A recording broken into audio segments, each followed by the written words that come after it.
প্রতিবার ঘর ঝাড়ু দিবার জন্য দিতে হবে 20 টাকা, আর প্রতি পিস কাপড়ের জন্য দিতে হবে 10 টাকা। কি দিতে হবে? টাকা টাকা টাকা চেনো না? টাকার কথা জীবনে প্রথম শুনলে? না, প্রথম তো শুনলাম না, কিন্তু টাকা কাকে দেব? কাকে দিবে মানে? তোমার ঘরকে ঝাড়ু দেয় কেন তুমি? তো টাকাটা কাকে দিবে? তোমার নানুকে? খবরদার, সব কথায় নানুকে টেনে আনবে না। কেন টেনে আনবো না? 100 বার টেনে আনবো। কি করবে তুমি? আমি তোমাকে কি করব? হ্যাঁ হ্যাঁ, কি করবে? আমি কি করব তোমাকে? কি করবে তুমি বলো? আমি তোমাকে কিচ্ছু করব না, কারণ নারীদের গায়ে হাত তোলা কাপুরুষের লক্ষণ। বেঁচে গেলে। এসেছে আমার সুপুরুষ, আমার টাকা দাও। আর কি আশ্চর্য, কিসের টাকা দেবো? এক কথা আমি আর কতবার বলবো? তুমি কি কানে কম শোনো? আগে তো আমি কানে কম শুনতাম না, ইদানিং তোমার চিৎকার চেঁচামেচি শুনে সম্ভবত কানে একটু কমই শুনছি। আমার সাথে একদমই ফালতু কথা বলবে না।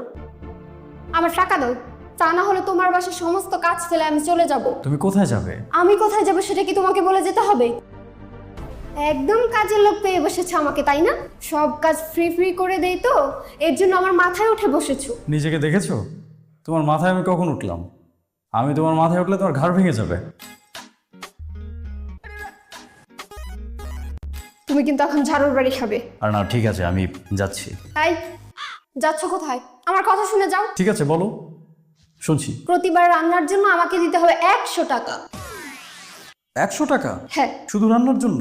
100 টাকা। খুবই ভালো একটা প্রস্তাব তুমি দিয়েছো। তোমারও তো টাকার প্রয়োজন আছে, তো ব্যাপারটা কি শুধু মুখে মুখেই থাকবে? মুখে মুখে থাকলে তো তুমি একসময় ভুলে যাবে, তখন আবার টাকাটা তুমি পাবে না। আমি বলি কি, হিসেবটা আমি কোনো একটা খাতায় লিখে রাখি। খাতায় লিখে রাখবে মানে? লিখতে লিখতে ধরো একসময় অনেক টাকা তোমার জমা হয়ে যাবে। বছর 30 পর একসাথে অনেকগুলো টাকা তুমি আমার কাছ থেকে নিতে পারবে। তখন কিন্তু তুমি আমার চেয়ে ধনী হয়ে যাবে, কি বলো? আমাকে ঠকানোর প্ল্যান করছো, তাই না? না মানে, হিসেবটা যদি খাতায় ঠিকঠাক মতো না লেখা থাকে, ঘরের এত কাজ, পরবর্তীতে হিসাবে গোলমেল লেগে যাবে না? তখন তো টাকাটা তুমি আবার ঠিকঠাক মতো পাবে না। তোমার ভালোর জন্যই বলছিলাম। লেখা শুরু করব? তোমাকে আমি হারে হারে চিনি। প্রতিদিনের কাজের টাকা প্রতিদিন দিতে হবে। ও বলো কি, তাই নাকি? মাস চুক্তিতেও দেয়া যাবে না? না না, মাসের ধার আমি ধারি না, দিনের টাকা দিনে দিতে হবে। বাজারটা শেষ করে আসি, তারপর তোমার সাথে এই বিষয়ে কথা বলবো। তুমি কি মনে করেছো আমি তোমার সাথে মশকরা করছি? তুমি করছো না?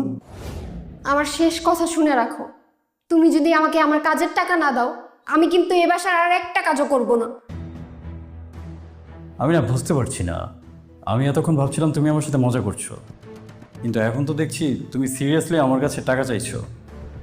তুমি এখন ঝাড়ু দেওয়ার জন্য, কাপড় কাচার জন্য, রান্না করার জন্য আমার কাছ থেকে টাকা নেবে?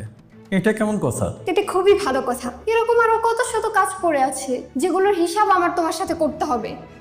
সমস্ত কাজের লিস্ট আমি বানাচ্ছি, আমার দিনের টাকা দিনেই বুঝিয়ে দিতে হবে। লন্ড্রিতে গিয়ে একটা শার্ট ইস্ত্রি করলে তাকেও টাকা দিতে হয়, আর আমাকে টাকা দিবে না?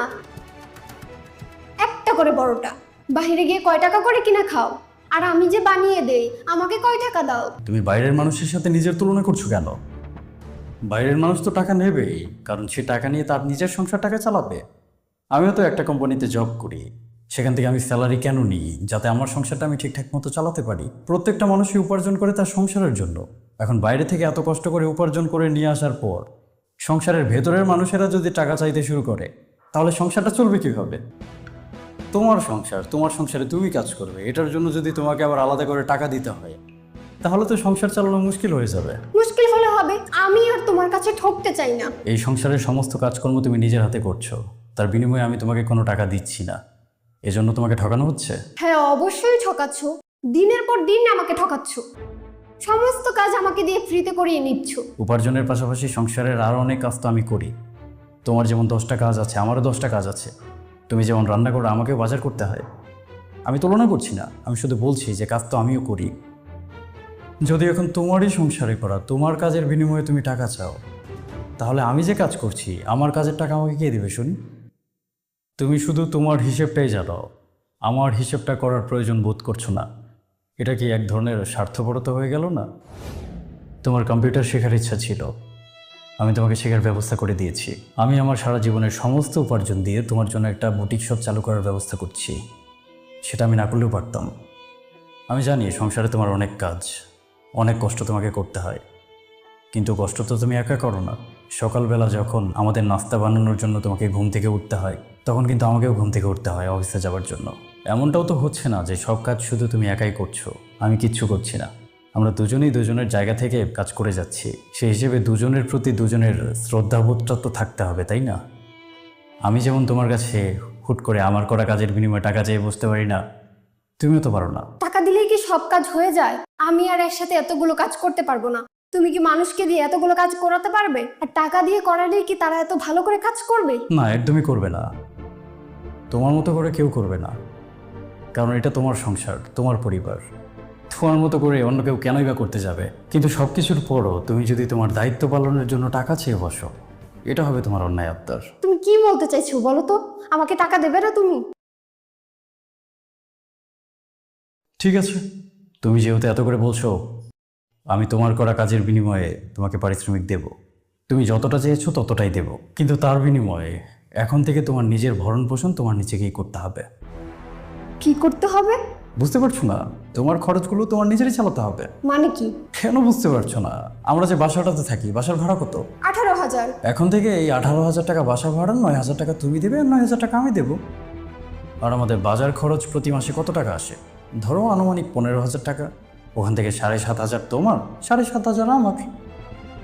ইলেকট্রিসিটি বিল, গ্যাস বিল, মানে যাবতীয় যত খরচ আমাদের আছে সবই হাফ হাফ হয়ে যাবে। কি বললে? সহজ বাংলায় বললে, এখন থেকে আমাদের যত খরচ হবে সমস্ত খরচের অর্ধেক তুমি বহন করবে, অর্ধেক আমি বহন করব। এবং টাকাটা তুমি কোথায় পাবে সেটারও সমাধান দিচ্ছি। তুমি যে বাসায় এত কাজ করো সেটার বিনিময়ে আমি তোমাকে টাকা দেবো। ছি ছি ছি ছি, তোমার মন মানসিকতা এতটাই নিচু? ছি করছো কেন? এখন তো আমরা দুজনেই স্বাবলম্বী। আমি বাইরে থেকে উপার্জন করে নিয়ে আসি, তুমি বাসায় বসেই উপার্জন করো। তাহলে দুজনের খরচ দুজন চালাতে সমস্যাটা কোথায়? আর এমনটাও তো না যে আমি তোমাকে কোনো টাকা পয়সা দিচ্ছি না, বাইরে থেকে টাকা পয়সা এনে তোমাকে চালাতে বলছি। আমি তো তোমার কাজের বিনিময়ে তোমাকে টাকা পয়সা দেবো। আর স্বাবলম্বী হওয়ার পরও তুমি যদি আমার টাকায় চলো, এটা তোমার জন্য একটা লজ্জাজনক ব্যাপার না? একটা আত্মসম্মানের ব্যাপার তো আছে নাকি? তোমার তো আত্মসম্মান আছে, নেই বলো? তারপরে যদি তুমি টেনশনে পড়ে যাও, তোমার টেনশন আমি দূর করছি। ধরো প্রত্যেক মাসে আমাদের প্রায় 60,000 টাকার মতো খরচ আসে। এখান থেকে 30,000 আমি দেবো, 30,000 তুমি দেবে। কিন্তু তোমার ওই যে ঝাড়ু দেওয়ার 20 টাকা, কাপড়ের 10 টাকা, রান্নার 100 টাকা মিলিয়ে যদি তুমি মাসে 30,000 টাকা উপার্জন না করতে পারো, সমস্যা নেই, 2-3 হাজার যদি কম থাকে সেটা আমি দিয়ে দেবো। হাজব্যান্ড হিসাবে আমি তো এতটুকু করতেই পারি, কি বলো? আমি কখনো কল্পনা করিনি তুমি আমাকে এই ধরনের কথাবার্তা বলবে। আমার ভরণ পোষণের জন্য আমি কেন টাকা দিতে যাব? তুমি তো আমার দায়িত্ব নিয়েছো। একই সাথে দায়িত্ব এবং টাকা পয়সাকে দাঁড় করানোর কোনো সুযোগ নেই। যদি দায়িত্বের কথা বলো, তাহলে দায়িত্ব যেমন আমার আছে তেমন দায়িত্ব তোমারও আছে। আর যদি টাকা পয়সার প্রসঙ্গে যাও, তাহলে আমিও টাকা পয়সার প্রসঙ্গে যাব। দায়িত্বটা কিন্তু আমি একা নিইনি, তোমারও দায়িত্ব রয়েছে। আর সেই দায়িত্ব আমার থেকে মোটেও কম না। আমাদের সমাজে একটা ভুল ধারণা রয়েছে যে ছেলেটা মেয়ের দায়িত্ব নিচ্ছে। আসলে কি তাই? মেয়েটা কি ছেলের দায়িত্ব নিচ্ছে না? যেই দিন থেকে আমরা একে অপরের প্রতি প্রতিজ্ঞাবদ্ধ হয়েছি, সেই দিন থেকে জীবনের বাকিটা সময় অবধি আমরা তো একে অপরের জন্য দায়িত্ব পালন করেই যাব। আমাদের খারাপ সময়ে কে পাশে থাকবে? তোমার পাশে আমি আর আমার পাশে তুমি। তাহলে কে কার দায়িত্ব নিচ্ছে? দুজনই তো দুজনের দায়িত্ব নিচ্ছি। এখন সেই দায়িত্বকে দায়িত্ব না মনে করে তুমি যদি টাকা চেয়ে বসো, তাহলে তো আমারও তোমার কাছে অনেক কিছুই চাইতে হবে, তাই না? আর সবার উপরে যদি টাকা পয়সার হিসেবটাই থাকে, তাহলে আমার জীবনের সমস্ত উপার্জন দিয়ে তোমার জন্য বুটিক শপটা কেন করছি? আমি আমার নিজের জন্য কিছু করতে পারতাম। ঠিক আছে, তোমার আমাকে টাকা দিতে হবে না। না না, এখন এটা বলে তো তুমি পার পাবে না। হয় তোমাকে তোমার নিজের ভুল স্বীকার করতে হবে, আর তা না হলে তোমার ভরণ পোষণ এখন থেকে তোমাকেই চালাতে হবে। কি ভুল স্বীকার করবো আমি? ক্ষমা চাইতে বলছো? আমি তোমাকে ক্ষমা চাইতে বলছি না, আমি চাচ্ছি তুমি শুধু এতটুকু রিয়েলাইজ করো যে আমি যদি তোমার কাজের বিনিময়ে তোমাকে টাকা দিই, তাহলে তুমি আর এই বাড়ির বউ হয়ে থাকবে না, তুমি হয়ে যাবে এই বাড়ির কাজের লোক। তুমি সারাদিন এতগুলো কাজ করো, সেটার হিসেব রাখো। বিনিময়ে আমাকে কতগুলো বকাঝকা করো, সেটার হিসেব কি রাখো? কাজের লোক তো আর আমার সাথে এভাবে কথা বলবে না। আর টাকা দিয়ে যদি কাজ করাতে হতো, তাহলে কোনো পুরুষই তার স্ত্রীকে দিয়ে কাজ করাতো না। বাসার 10 ধরনের কাজের জন্য 10 ধরনের লোককে ভাড়া করে নিয়ে আসতো, টাকা দিয়ে তাদেরকে দিয়ে কাজ করিয়ে দিন শেষে বিদায় করে দিত। বিনিময়ে অন্তত বউয়ের এত বকাঝকা তো তাদের আর শুনতে হতো না। এই যে তোমার কোনো একটা আবদার পূরণ না হলে তুমি কাজ করা বন্ধ করে বসে থাকো, বাইরে থেকে কাজের লোক নিয়ে আসলে কি সেটা হবে? তার কোনো আবদার কি আমাকে পূরণ করতে হবে না? তাকে টাকা দিব, সে কাজ করবে। এই যে এখন সব কাজ তুমি করো, তোমার সাথে আমার মতামতের যদি মিল না হয় আমার বিপদ হয়ে যায়, তুমি রান্না বন্ধ করে দাও। কিন্তু বাইরে থেকে যদি লোক নিয়ে এসে রান্না করাই, আমার কি এই সমস্যাটা হবে? হবে না। প্রতিদিন তুমি এই বাসার এত এত কাজ করো, আর আমি এই বাসার প্রত্যেকটা মানুষের জন্য উপার্জন করি। কেন করি জানো? আমরা দুজনেই এই কাজগুলো করি কারণ আমরা দুজনেই এই কাজগুলো করার দায়িত্ব নিয়েছি। আচ্ছা ঠিক আছে, ভুল হয়েছে। আর বাকিটুকু, আর বাকি কি? বাকি ছোট্ট আরেকটা কথা আছে যেটা তুমি এখনো বলনি। ঠিক আছে, ক্ষমা করে দাও।